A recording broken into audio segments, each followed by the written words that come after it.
بسم اللہ الرحمن الرحیم۔ السلام علیکم۔ ایک دفعہ ایک ملک کا بادشاہ بیمار ہو گیا۔ جب بادشاہ نے دیکھا کہ اس کے بچنے کی کوئی امید نہیں تو اس نے اپنے ملک کی رعایا میں اعلان کروا دیا کہ وہ اپنی بادشاہت اس کے نام کر دے گا، جو اس کے مرنے کے بعد اس کی جگہ ایک رات قبر میں گزارے گا۔ سب لوگ بہت خوف زدہ ہوئے اور کوئی بھی یہ کام کرنے کو تیار نہ تھا۔ اسی دوران ایک کمہار جس نے ساری زندگی کچھ جمع نہ کیا تھا، اس کے پاس سوائے ایک گدھے کے اور کچھ نہ تھا۔ اس نے سوچا کہ اگر وہ ایسا کر لے تو وہ بادشاہ بن سکتا ہے، اور حساب کتاب میں کیا جواب دینا پڑے گا۔ اس کے پاس تھا ہی کیا، ایک گدھا اور بس۔ سو اس نے اعلان کر دیا کہ وہ ایک رات بادشاہ کی جگہ قبر میں گزارے گا۔ بادشاہ کے مرنے کے بعد لوگوں نے بادشاہ کی قبر تیار کی اور وعدے کے مطابق کمہار خوشی خوشی اس میں جا کر لیٹ گیا اور لوگوں نے قبر کو بند کر دیا۔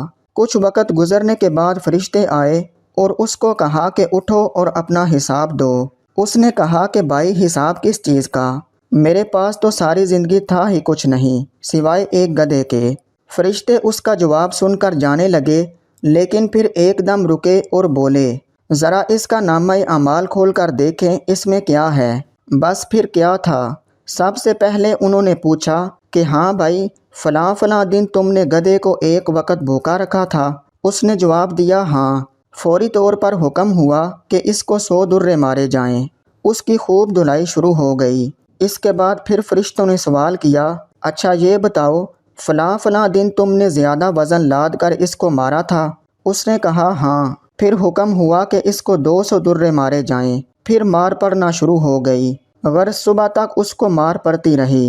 صبح سب لوگ اکٹھے ہوئے اور قبر کشائی کی تاکہ اپنے نئے بادشاہ کا استقبال کر سکیں۔ جیسے ہی انہوں نے قبر کھولی تو اس کمہار نے باہر نکل کر دوڑ لگا دی۔ لوگوں نے پوچھا، بادشاہ سلامت کدھر جا رہے ہیں؟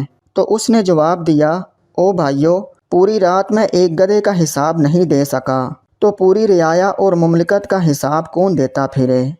دوستو، کبھی سوچا ہے کہ ہم نے بھی حساب دینا ہے اور پتہ نہیں کس کس چیز کا حساب دینا پڑے گا، جو شاید ہمیں یاد بھی نہیں ہے۔